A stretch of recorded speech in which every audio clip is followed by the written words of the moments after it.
Capítulo 13. Hacia un nuevo orden mundial. 1990-2000.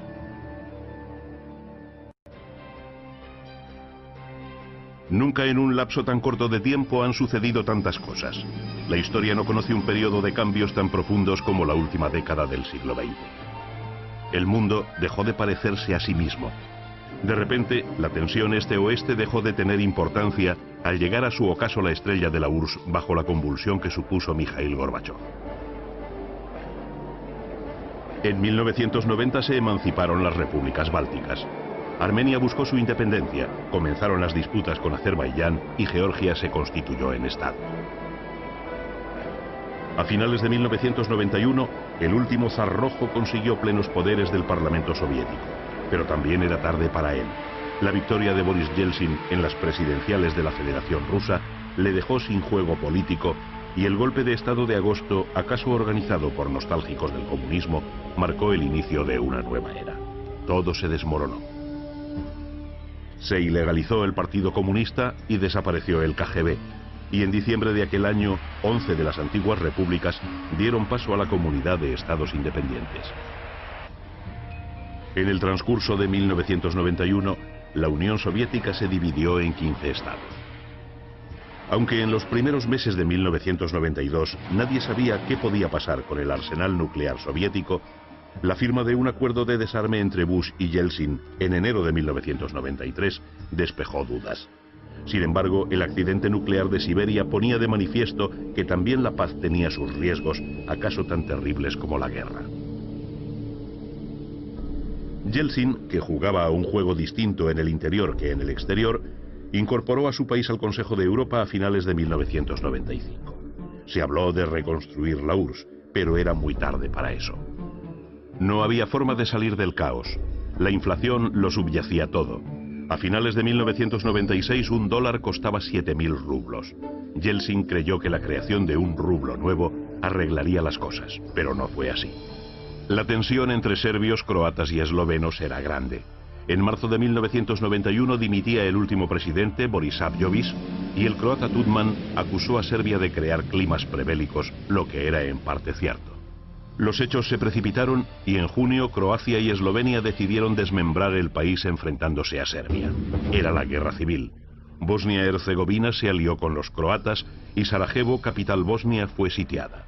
La persecución étnica hizo recordar la barbarie nazi. Bosnia, que se declaró independiente, era la cuarta república que dejaba el tronco común yugoslavo. Los problemas se enconaron. La ONU culpó a Serbia de promover la discordia y preparó su bloqueo. La OTAN envió tropas a Bosnia. En enero de 1993 se habló de dividir el complejo territorio en 10 provincias. Estados Unidos aceptó la partición y el conflicto se recrudeció en 1994. La guerra acabó en 1996, pero no empezó la paz. Nadie veía cómo poner coto a los crímenes, aunque algunos de sus responsables fueron condenados en 1997. Europa se configuró políticamente tras la entrada en vigor del Acta Única. El objetivo era crear un mercado interior en el que mercancías y hombres circularan libremente a finales de 1992. Alemania, por la singularidad de su historia reciente, fue el país que más cambió. Gorbachov visitó Bonn en un momento psicológico para que Helmut Kohl propusiera la reunificación. En la primavera de 1991, Kohl recorrió la exrepública democrática y Berlín volvió a ser sede del gobierno. Con la elección del primer presidente de Alemania unificada, Roman Herzog, en 1994, y la reelección de Kohl por quinta vez, Alemania encaraba el futuro con una recesión económica, precio que era necesario pagar tras la reunificación. Kohl viajó a Moscú en 1996 con una propuesta que no gustó a Yeltsin: ampliar la OTAN a costa de Rusia. Al final, en 1997, con la distensión, la OTAN se acabaría ampliando hacia el este, acuerdo al que se llegaría en la cumbre de Madrid. Al terminar 1998 llegó el fin de la era Kohl. Gerhard Schröder consigue que los socialdemócratas obtengan el poder tras 16 años de gobierno democristiano. El canciller para el próximo milenio anunciaba la recuperación del nuevo centro para el SPD continuidad en política exterior y lucha contra el desempleo como meta nacional. La economía del Reino Unido estaba en el punto de mira de Margaret Thatcher, que poco antes de renunciar a su cargo privatizó un buen número de empresas estatales. Días después, accedía al cargo John Major, a quien el IRA dio la bienvenida con un par de bombas en el centro de Londres. La oferta del Sinn Féin fue rechazada en enero de 1992 y siguieron los atentados. Hubo elecciones que ganaron de nuevo los conservadores y se ratificó el Tratado de Maastricht y se sacó a la libra del sistema monetario europeo. En el 93 entabla conversaciones con el IRA, involucrando al Sinn Féin en las negociaciones de paz. La corona no lograba salir de sus problemas y los príncipes de Gales terminaron divorciándose. La imagen de Diana fue en ascenso mientras se deterioraba la del príncipe. El romance de Diana con el multimillonario árabe Dodi Al-Fayed supuso una ofensa para la Casa Real.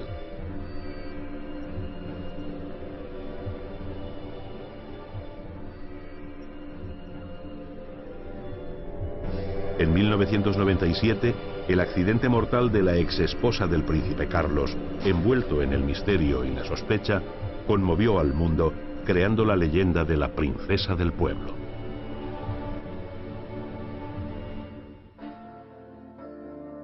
El triunfo electoral del laborista Tony Blair en 1997 dio al país ciertas esperanzas. Dotado de juventud y carisma, el mayor logro de Blair fue el acuerdo sobre el futuro de Irlanda del Norte, que fue ratificado por la ejecutiva del Partido Unionista del Ulster, comenzando una paz que acababa con 25 años de enfrentamientos. En Francia, la política exterior se vio afectada en 1990 por el programa atómico de Mitterrand y su empeño en no reducir el arsenal nuclear. Jacques Chirac llegó a la presidencia tras las elecciones de 1996. Aquel año moría François Mitterrand. En Italia, tras la dimisión de Ciriaco de Mita, Giulio Andreotti formó gobierno. La corrupción, la larga mano de la mafia, las huelgas estudiantiles, los enfrentamientos entre el presidente Francesco Cossiga y el Consejo Superior de la Magistratura, todo ello junto formó un complejo de dificultades que a principios de la década sobresaltó la vida italiana. En enero de 1992 se disolvió el Parlamento y meses después dimitía Cossiga y accedía a la presidencia Luigi Scalfaro. La mafia atentó contra los jueces Falcone y Borsellino, hecho que acabó con la paciencia del gobierno. A ello se unía la investigación de la corrupción. En 1993 se incoó sumario a Bettino Craxi. El proceso a Andreotti por conexiones con la mafia conmovió la política. Meses después, las elecciones llevaron al poder a Silvio Berlusconi. En 1996 un conglomerado de izquierdas apartó a Berlusconi del poder. La década comenzó bajo el signo de la recesión y la conflictividad. En Estados Unidos el descontento llevó a un clima de violencia que facilitó en 1992 la victoria de Bill Clinton. Nadie podía suponer la situación en la que se vería envuelto a finales de su mandato por sus contactos sexuales con la becaria Mónica Lewinsky. En Latinoamérica, la violencia, la guerrilla, la injusticia social y la corrupción marcaron la vida. Pero hubo progresos en el talante político del continente. Cuando en 1990 los sandinistas perdieron el poder en Nicaragua, Violeta Chamorro accedió a la presidencia sin traumas. Tampoco los hubo cuando la izquierda volvió a perder frente a Arnolfo Alemán. El descontento en Venezuela provoca en 1989 los graves incidentes conocidos como el Caracazo. El 4 de febrero de 1992, Hugo Chávez se levanta en armas sin conseguir hacerse con el gobierno. Rafael Caldera sustituyó al socialista Carlos Andrés Pérez, condenado por corrupción. En las elecciones de 1998 aparecía como clara favorita la ex Miss Universo, Irene Sáez, que perdió gran apoyo al unirse al COPEI, quedando como vencedor en las urnas Hugo Chávez, que paradójicamente conseguía la presidencia a través de las urnas en un ambiente de enrarecidas amenazas. Mikhail Gorbachev había recibido en 1990 el Nobel de la Paz, mientras que en 1992 le fue otorgado a la guatemalteca Rigoberta Menchú por su labor en favor de los derechos humanos de los indígenas. En El Salvador, Alfredo Cristiani llegó a un acuerdo con los guerrilleros tras 12 años de lucha. En Guatemala, Jorge Serrano pactó con la guerrilla en 1991 la solución a los problemas políticos sociales, un problema endémico que acabó en 1996 con 35 años de guerra civil. En Colombia se firmó la paz con el M-19, un remiendo en el tejido social y político roto por todas partes. En 1996, Ernesto Samper, acusado de financiar su campaña con dinero del narcotráfico, convocó un referéndum, pero el aire de sospecha se hizo cada vez más espeso. Alberto Fujimori dio un autogolpe en 1992 para hacer frente a la crisis peruana. Afrontó los problemas creados por Sendero Luminoso, cuyo líder fue detenido. Los tribunales de jueces sin rostro creaban el terror en el pueblo. Pese a todo, las urnas legitimaron su política. En Chile, Pinochet obtuvo el cargo a la medida de senador vitalicio, buscando inmunidad ante posibles represalias. En unas declaraciones confesaba que la historia demuestra que los dictadores nunca acaban bien.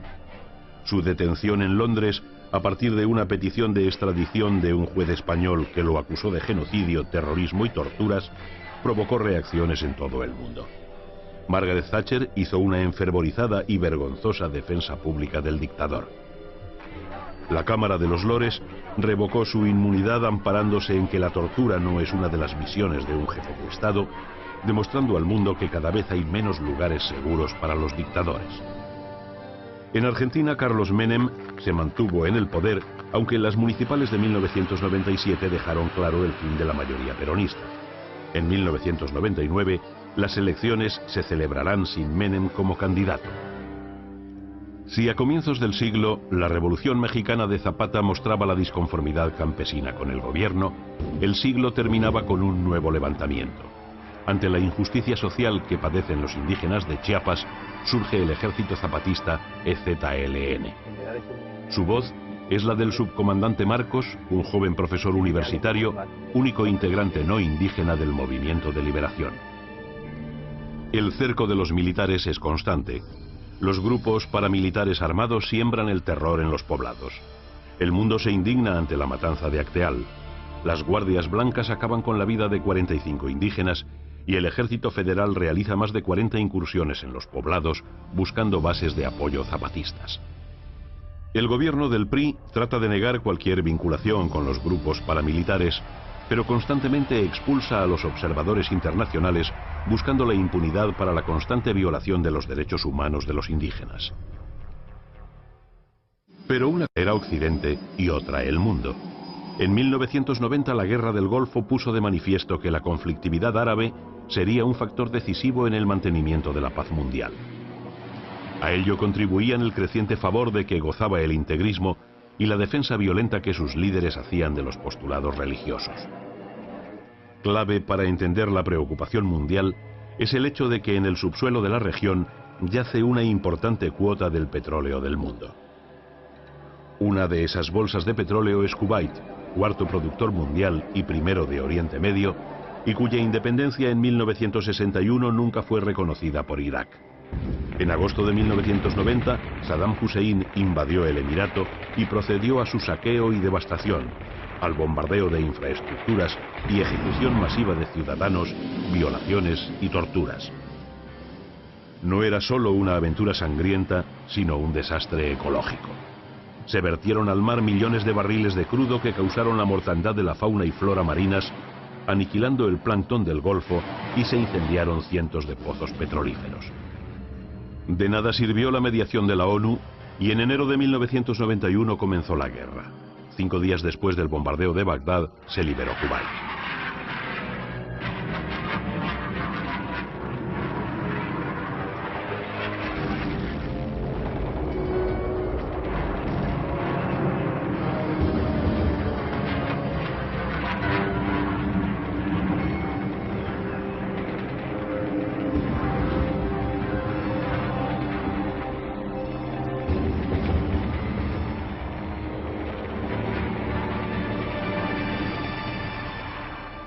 Cien horas bastaron al general Norman Svarkov para resolver la situación.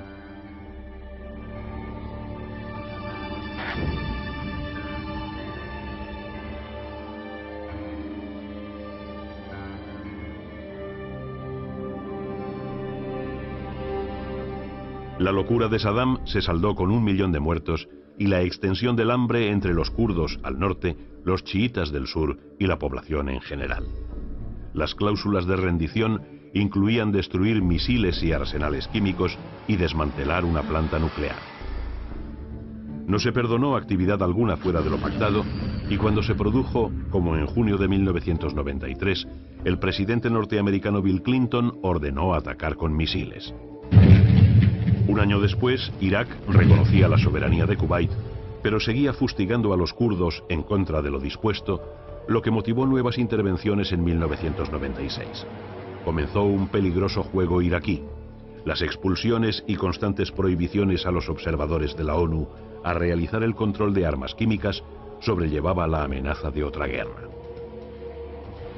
Al finalizar el año 1998, norteamericanos y británicos llevaron a cabo la operación Zorro del Desierto, realizando un duro castigo contra Irak. El resto de los países estuvo en desacuerdo.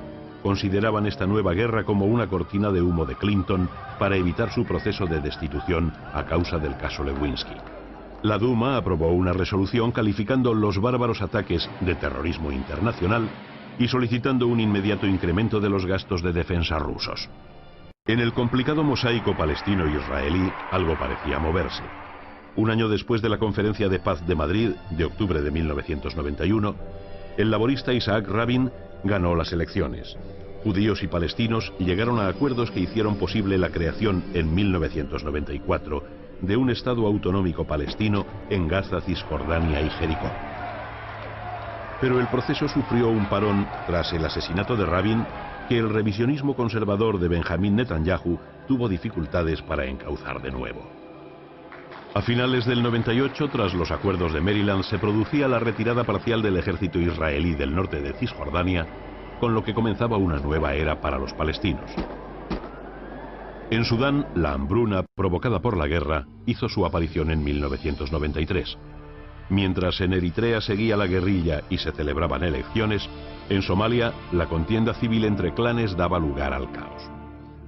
Ruanda y Burundi conocieron en 1993 un precario acuerdo que puso fin a las matanzas y a los terribles escuadrones de la muerte, pero meses después se recrudeció la lucha tribal. El gobierno Hutu huyó y los Tutsis entraron en Kigali. La desbandada Hutu, camino del Zaire, las matanzas y el hambre acabaron con miles de personas.